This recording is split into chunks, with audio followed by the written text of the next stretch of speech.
મિત્રો, કેન્દ્રીય મંત્રીઓના દિલ્હીમાં જે બંગલાઓ છે એને લઈને જે માહિતી સામે આવે છે, એક આરટીઆઈ અરજીમાં જે જાણકારીઓ સામે આવે છે એ ખરેખર જાણવા જેવી છે કે દિલ્હીના લ્યુટિયન્સ ઝોનમાં જે કેન્દ્રીય મંત્રીઓના બંગલા છે એની રિનોવેશનની અને જાળવણીને લઈને માહિતી સામે આવે છે કે એક આરટીઆઈની અરજી કરવામાં આવે છે, જેના જવાબમાં ખબર પડે છે કે 2025-26 દરમિયાન કેન્દ્રીય મંત્રીઓના સરકારી બંગલાઓના સમારકામ, ફર્નિશિંગ અને નવીનીકરણ પાછળ 92.35 કરોડ રૂપિયા ખર્ચવામાં આવ્યા. કેટલા? 92.35 કરોડ રૂપિયા 2014-15 થી 2025-26 વચ્ચે 547.68 કરોડ રૂપિયા ખર્ચવામાં આવ્યા. 500 કરોડથી વધારે, 547.68 કરોડ.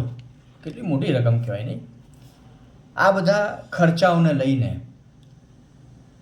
સફાઈ જે આપવામાં આવે છે એ તમે સાંભળો કે બંગલાઓ 80-100 વર્ષ જૂના છે, એટલે એમાં અલગ અલગ સમસ્યાઓ સામે આવે છે, જેના લીધે આ બધું કામ કરાવવું પડે છે, રિનોવેશન વારંવાર કરાવવું પડે છે.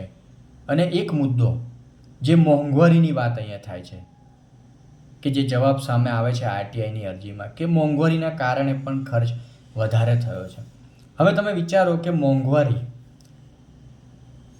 એ આ લોકોને નથી નડતી, કારણ કે આ લોકોને તો જનતાના પૈસે જલસા છે.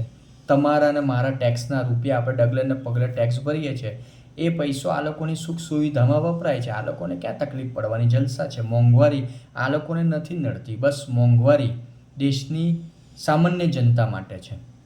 આ લોકોને ક્યાંથી નડવાની?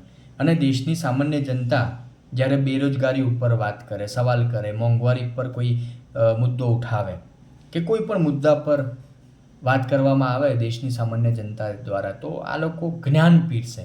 આજકાલ એવો માહોલ ચાલી રહ્યો છે. ઘણા બધા નેતાઓ, મંત્રીઓ સોશિયલ મીડિયા પર જ્ઞાન વહેંચવામાં લાગ્યા છે. પણ તમને ક્યાંથી ખબર પડે? તમે તો જનતાના પૈસે જલસા કરી રહ્યા છો, સુખ સુવિધા તમને બધી મળી રહી છે. આપણે બધા જાણીએ છીએ બહુ સારી રીતે કે આ મંત્રીઓના પગાર કેટલા મોટા મોટા છે.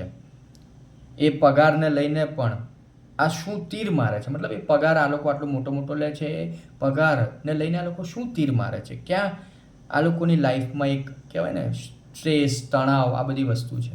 જલસાની લાઈફ આ લોકો જીવે છે અને મોટા પગારની સાથે ભથ્થા, બીજી પણ ઘણી બધી સુવિધાઓ તમે જાણતા જ હશો એના વિશે. આજે વિચારવા જેવી બાબત છે. દરેક સામાન્ય વ્યક્તિ મારી આ વાતથી સહેમત થશે. આપણે બધા જાણીએ જ છે કે એક સામાન્ય વ્યક્તિ કે એના પરિવારને પોતાના જીવનમાં એક નોર્મલ ઘર પોતાનું કરવું હોય તો પરસેવો છૂટી જાય બિચારાનો.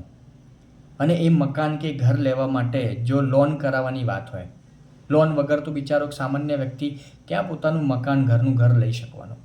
તો લોન કરાવવાની વાત હોય તો મહિનાઓ બેંકની પ્રોસેસમાં નીકળી જાય. બેંકવાળા આ લાવો, પેલું લાવો, ઢેકણો લાવો, પૂછોડો લાવો.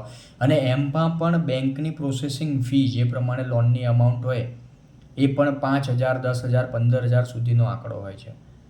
એ પણ બેંક તમારી પાસે વસૂલે છે.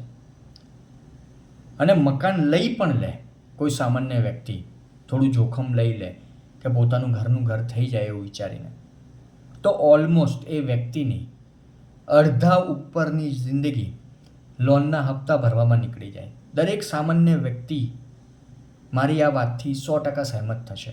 તમારામાંથી ઘણા બધા લોકો આ સમસ્યા કે આ દુવિધામાંથી પસાર થઈ જ રહ્યા છે. દેશમાં આ જે માહોલ છે ને મિત્રો, એને ખરેખર બદલવાની જરૂર છે. સિસ્ટમને બદલવાની જરૂર છે કે આપણા ટેક્સના રૂપિયાનો જે રીતે વેડફાટ થઈ રહ્યો છે, આ લોકો સુખ સુવિધાની, જલસાની જિંદગી જીવી રહ્યા છે અને સામાન્ય માણસ રોજ પીસાય છે. આ ખરેખર બધું બંધ થવું જોઈએ. આ લોકો કયા એવા મોટા તીર મારીને કામ કરીને બેસે છે કે આ લોકો આટલી બધી સુખ સુવિધા ભોગવે છે? કરોડો રૂપિયાનો ખર્ચો આ લોકો પાછળ થાય છે. ખરેખર મેં આગળ કહ્યું તે પ્રમાણે આ માહોલને હવે બદલવાની જરૂર છે. જનતાએ વધારે જાગૃત થવાની જરૂર છે. આ સિસ્ટમને ખરેખર બદલવાની જરૂર છે.